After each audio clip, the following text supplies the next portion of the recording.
Praise lord. ప్రతిరోజు ఒక అధ్యాయం వింటూ బైబిల్ పూర్తి చేయండి. దేవుని ఆత్మలో బలపడండి. ఆదికాండము 15వ అధ్యాయము.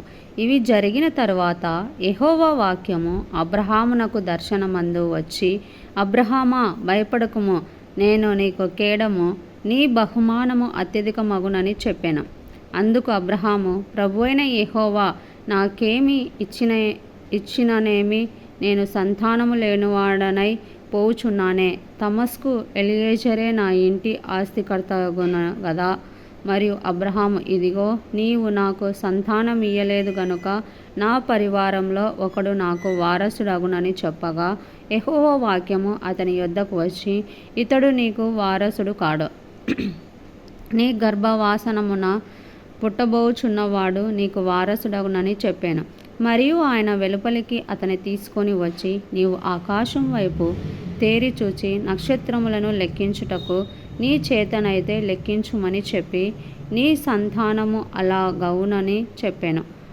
అతడు యెహోవాను నమ్మెను, ఆయన అది అతనికి నీతిగా ఎంచెను. మరియు ఆయన, నీవు ఈ దేశమును స్వతంత్రించుకున్నట్లు దాని నీకిచ్చుటకు కల్దీయుల ఊరను పట్టణములో నుండి నిన్ను యువతలకు తీసుకొని వచ్చిన యెహోవాను నేనే అని చెప్పినప్పుడు, అతడు, ప్రభువైన యెహోవా, నేను దీన్ని స్వతంత్రించుకునేదనని నాకెట్లు తెలియననగా, ఆయన, 3 ఏళ్ల పెయ్యను, 3 ఏళ్ల మేకను, 3 ఏళ్ల పొట్టేలును, ఒక తెల్లగువ్వను, ఒక పావురపు పిల్లను నా యొద్దకు తెమ్మని అతనితో చెప్పెను. అతడు అవన్నీ తీసుకొని వాటిని నడుమకు ఖండించి దేని ఖండమును దాని ఖండమునకు ఎదురుగా నుంచెను. పక్షులను అతడు ఖండింపలేదు. గద్దలు ఆ కళేబరముల మీద వాలినప్పుడు అబ్రహాము వాటిని తోలివేశాను. ప్రొద్దుగుంకబోయినప్పుడు అబ్రహామునకు గాఢ నిద్ర పట్టెను. భయంకరమైన కటిక చీకటి అతని కమ్మగా, ఆయన, నీ సంతతి వారు తమది కాని పరదేశమందు నివసించి ఆ దేశపు వారికి దాసులుగా నుందురు. వారు 400 ఏండ్లు వీరికి శ్రమ పెట్టుదురు. వీరు ఎవరికి దాసులవుదురో ఆ జనమునకు నేనే తీర్పు తీర్చుదును. తర్వాత వారు మిక్కిలి ఆస్తితో బయలుదేరి వచ్చెదరు.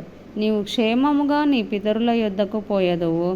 మంచి వృద్ధాప్యమందు పాతిపెట్టబడదువు. అమోరీయుల అక్రమము ఇంకను సంపూర్ణము కాలేదు గనుక నీ 4వ తరము వారు ఇక్కడికి మరలా వచ్చెదరని నిశ్చయముగా తెలుసుకొనుమని అబ్రహాముతో చెప్పెను. మరియు ప్రొద్దుగుంకి కటిక చీకటి పడినప్పుడు రాజుచున్న పొయ్యియు అగ్నిజ్వాలయును కనబడి ఆ ఖండముల మధ్య నడిచిపోయాను. ఆ దినమందే యెహోవా ఐగుప్తు నది మొదలుకొని గొప్ప నది అయిన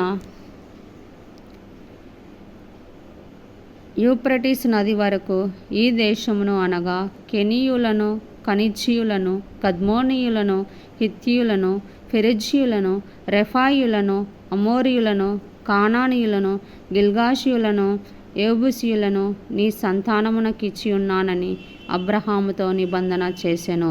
దేవుడి కొద్ది వాక్యమును ఆశీర్వదించునుగాక. ఆమేన్.